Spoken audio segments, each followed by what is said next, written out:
Welcome to this channel. इस video में हम डिस्कस करने वाले हैं निम्रा सुंडा की लिखी book competitive book of agriculture unit 3 chromosome structure and function के बारे में। हमने पिछले वीडियो में यूनिट 2 एंड यूनिट 1 को कवर कर लिया है, ठीक है। तो आज हम पढ़ेंगे क्रोमोसोम्स के बारे में। और आप यदि पिछले वाले वीडियो नहीं देखे हो तो प्लीज़ जाकर देखो। तो चलिए शुरू करते हैं। Chromosomes were first describe by Strasburger in 1875। Chromosome जो है सबसे पहले स्टार्सबर्गर के द्वारा 1875 में डिस्क्राइब किया गया था। Okay, the term chromosome was first use by Waldeyer in 1888। Chromosome जो टर्म है सबसे पहले वाल्डेयर के द्वारा 1888 में यूज किया गया था, ठीक है। नेक्स्ट है chromosome number can be counted with relative case only during mitotic metaphase.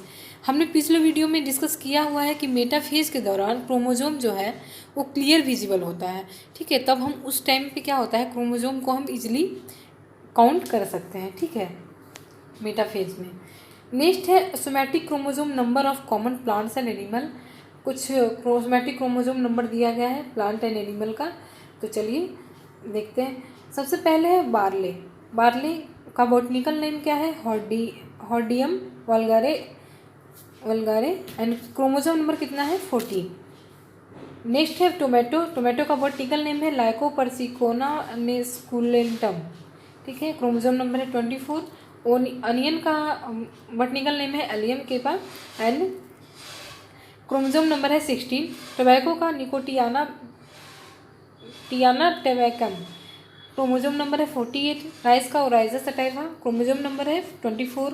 Bajra pennisetum अमेरिकानम, इसका क्रोमोसोम नंबर है 14। P Pisum sativum, chromosome number है 14। राई का बॉटनिकल नेम है स्केल सीरियलिन एंड क्रोमोसोम नंबर है 14। पोटैटो का सोलैनम ट्यूबरसोनम, क्रोमोसोम नंबर है 48। ज्वार का सोरगम बाइकोलर, क्रोमोसोम नंबर है 20 एंड मेज का बॉटनिकल नेम है जियामेज एंड क्रोमोसोम नंबर है 20।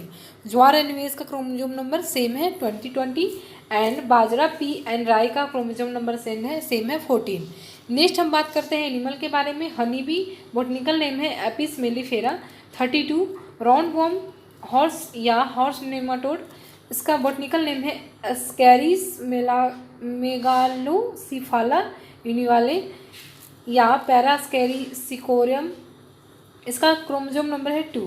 फ्रूट फ्लाई ड्रोसोफिला मेलानोगास्टर, इसका क्रोमोसोम नंबर कितना है, फ्रूट फ्लाई का 8।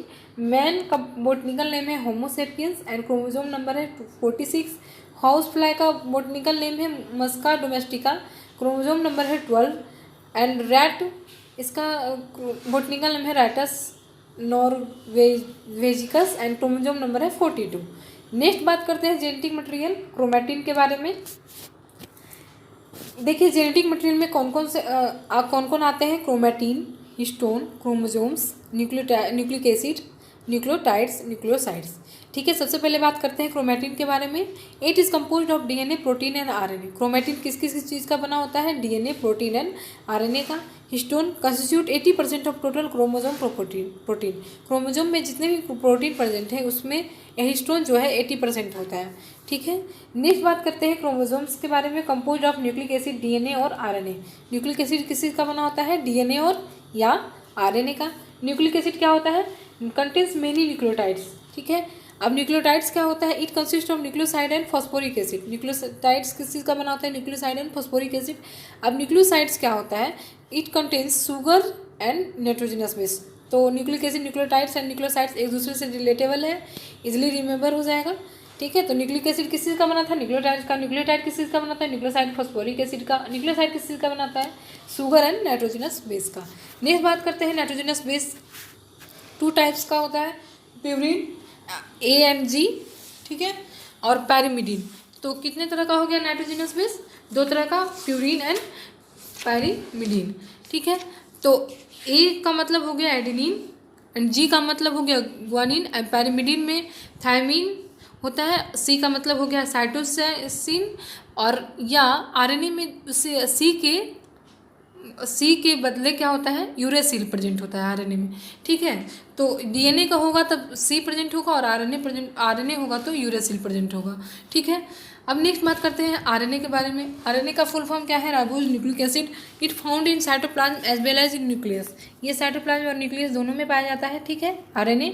It is genetically involve in protein synthesis. ये जनरली कहाँ इन्वॉल्व होता है, प्रोटीन सिंथेसिस में, ठीक है। और act as genetic material for all plant virus. ये जेनेटिक मटेरियल की तरह एक्ट करता है किसमें, सभी प्लांट वायरस में, जैसे टीएमवी कॉन्टेन्स आरएनए, ठीक है। टोमेटो मोजिक वायरस, टीएमवी का फुल फॉर्म हो गया, except cauliflower mosaic viruses which contain double standard DNA. Means की इसमें एक्सेप्शन है, सभी वायरसेस कंटेन नहीं करते आरएनए। कॉलीफ्लावर मोजिक वायरस जो है वो डबल स्टैंडर्ड डीएनए कंटेन करता है, ठीक है। अब हम बात करते हैं नेक्स्ट टाइप्स ऑफ आरएनए के बारे में। 3 टाइप का आरएनए होता है, messenger RNA, mRNA, transfer RNA tRNA and ribosomal RNA rRNA. MRNA क्या का वर्क क्या है, carries genetic information present in DNA. DNA में जो जेनेटिक इन्फॉर्मेशन प्रेजेंट होता है वो मैसेंजर आरएनए के द्वारा कैरी किया जाता है एक जगह से दूसरी जगह पे, ठीक है। उसके बाद forms about 5 to 10% of total RNA present in cell. ये टोटल आरएनए जितना भी प्रेजेंट है सेल में उसका 5 to 10% होता है, कौन, एमआरएनए, ठीक है। तो ये सबसे पहले इसका वर्क क्या होगा कि जेनेटिक इन्फॉर्मेशन कैरी करना जो कि डीएनए में प्रेजेंट होता है।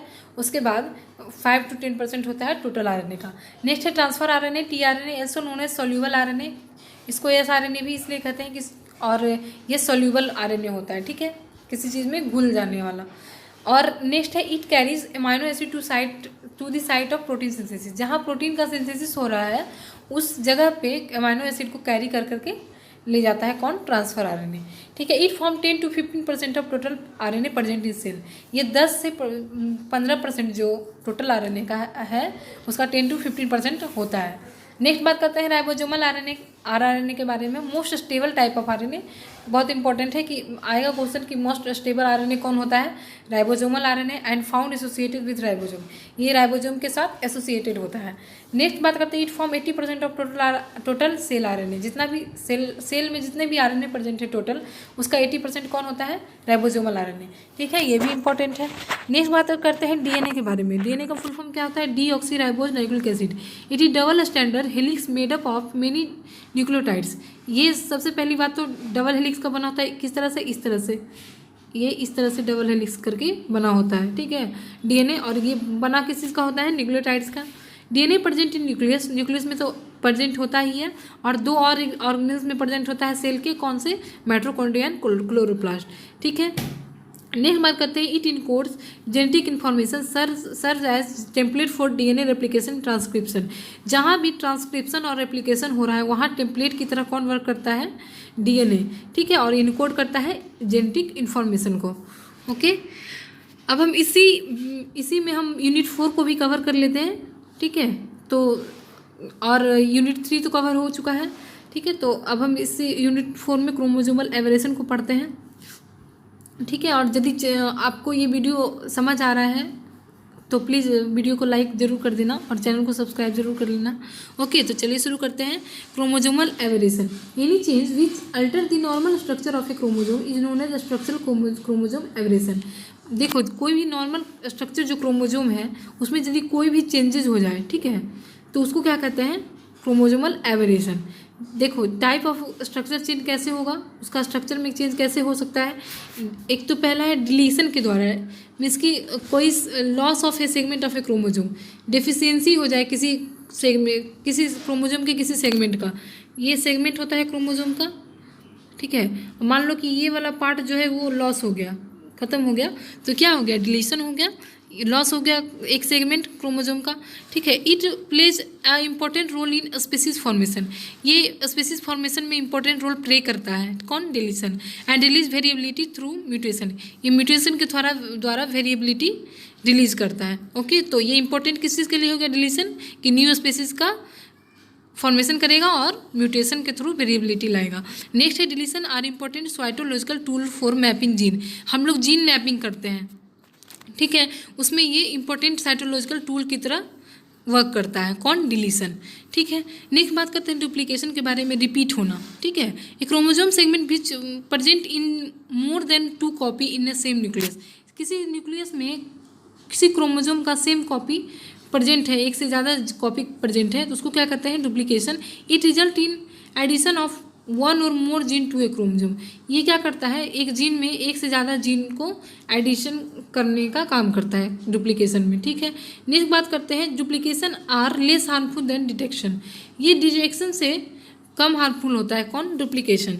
ओके, नेक्स्ट बात करते हैं they don't reduce viability of A individual. Means की इंडिविजुअल का वायबिलिटी जो है वो रिड्यूस नहीं करता। कौन? डुप्लीकेशन। नेक्स्ट बात करते हैं duplication lead to addition to some genes in a population. Duplication क्या कर सकता है? पॉपुलेशन में कुछ जीन को ऐड कर सकता है। ठीक है, नेक्स्ट बात करते हैं सी ट्रांसलोकेशन के बारे में।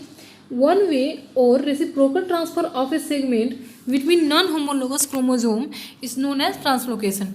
ट्रांसलोकेशन में क्या होगा? रेसिप्रोकल ट्रांसफर हो जाएगा सेगमेंट का। ठीक है, या तो ये वन वे हो या रेसिप्रोकल हो। ठीक है, तो ये किस में होगा? नॉन होमोलोगस क्रोमोसोम के बीच में, तो इसको क्या कहेंगे? ट्रांसलोकेशन।